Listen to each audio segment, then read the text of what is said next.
Donald Trump ஒரு டிப்ளமேட்டிக்கா ஒரு கிரிமினலான ஒரு விஷயத்த பண்ணியிருக்காரு. ரொம்பவே தப்பான விஷயம்.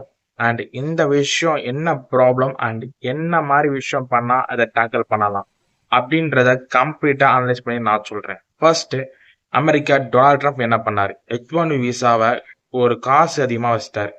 $1,00,000 வச்சுட்டாருன்னு எல்லாருக்குமே தெரியும். அந்த விஷயத்தினால என்னென்ன பாதிப்புலாம் வந்துச்சு அப்படின்னா, மெயினா இங்கேருந்து இந்தியாவிலேருந்து அமெரிக்காவுக்கு நான் படிக்க போகணும் அப்படின்னு படிக்க போற பசங்க 50 லட்சம், 60 லட்சம், 70 லட்சம், ஏன் 1 கோடி ரூபா கொடுத்து கூட படிக்கிறாங்க. அங்க படிச்சா ஒரு நல்ல ஒரு ஜாப் கிடைக்கும். அப்படி ஜாப் கிடைச்சா நல்லா செட்டில் ஆயிடலாம். ஒரு பெரிய இன்கம்ல பெரிய விஷயத்த ஈஸியா பண்ணிடலாம் அப்படின்னு நினைச்சு போறாங்க. அப்படி போறதுனால அவங்களுக்கு நல்ல ஒரு பாதிப்பு, நல்ல ஒரு இன்கம் கிடைச்சி நல்ல ஒரு எக்கனாமி பில்ட் பண்ணுவாங்க. நல்ல ஒரு ஃபேமிலி பில்ட் பண்ணலாம்னு போறாங்க. நிறைய பேர் லோன் வாங்கியும் போறாங்க.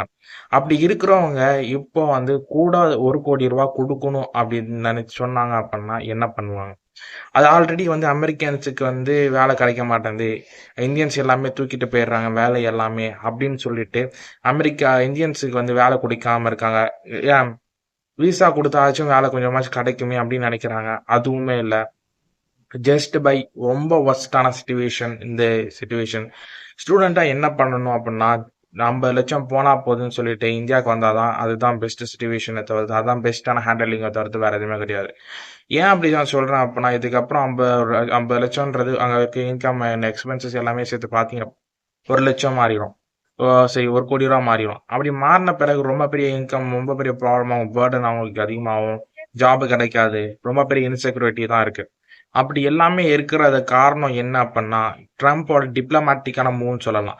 ட்ரம்ப் என்ன மூவ் தான் டிப்ளமேட்டிக்கா பண்ணார் அப்படின்னா, 2000ல ஒரு ப்ராப்ளம், Y2K ப்ராப்ளம், அந்த மாதிரி நெக்ஸ்ட் இந்தியாஸ் டெக் ஒரு விஷயம் தேவை அப்படி இப்படின்னு இந்தியா அவ்வளோ இந்தியன்ஸ் அவ்வளோ பிரமாதமா ஹேண்டில் பண்ணிட்டாங்க. அவ்வளோ யூஸ் பண்ணிட்டாங்கன்னு தான் சொல்லணும் அமெரிக்கன்ஸ்.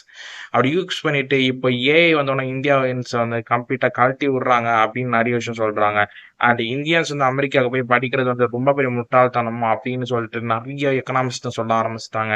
அந்த அளவுக்கு ப்ராப்ளம் அதிகமாயிட்டே போகுது. இந்திய ட்ரேட் டேரிஃப் ஆகட்டும், நிறைய விஷயங்கள் அமெரிக்கா பேக் டு பேக் பண்ணிட்டு இருக்காங்க.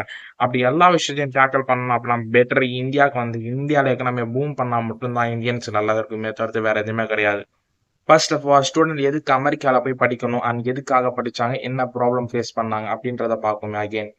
அண்ட் ஃபர்ஸ்ட் எதுக்கு போய் படிக்கிறாங்க அப்படின்னா, எல்லாருமே ஒரு நல்ல ஒரு இன்கம் ஜென்ரேட் பண்ணணும். அந்த மாதிரி மைண்ட் செட்டில் ஒரு high income, high skilled and high top of the level பண்ணணும் அப்படின்னு நினச்சி படிக்கிறாங்க. அது மட்டும் இல்லை, ரெண்டாவது விஷயம், முக்கியமான விஷயம் அப்படின்னா, இந்தியாவில் படித்தா அந்த அளவுக்கு நாலேஜ் இருக்கா, இந்தியாவில் படித்தா அந்த அளவுக்கு இன்கம் கிடைக்காது.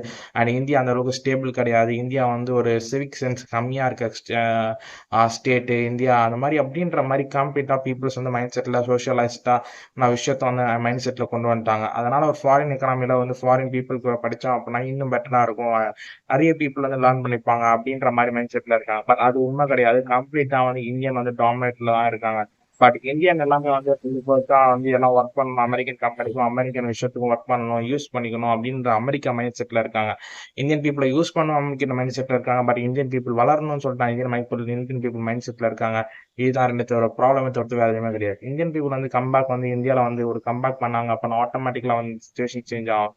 பட் இதே பாலிசி மேக்கர்ஸ் அதிகமா நிறைய பீப்புள் அங்க அமெரிக்காவோ ஃபாரின் கண்ட்ரிஸோ போறது ஊக்குவிக்கிறாங்க. But at the same time ஊக்குவிக்கிறதுனால ரிலேஷன்ஷிப் வளரும் இந்தியாவுக்கும் அமெரிக்காவுக்கும் நிறைய கண்ட்ரிஸுக்கும் அப்படின்னு சொல்லிட்டு. பட் இந்த மாதிரி ஒரு சில போன கண்ட்ரிஸ்லாம் போயிட்டு ரொம்பவே கஷ்டப்படுறாங்க ஃபாரின் பீப்புள்ஸும் இந்தியன் பீப்புள்ஸும்.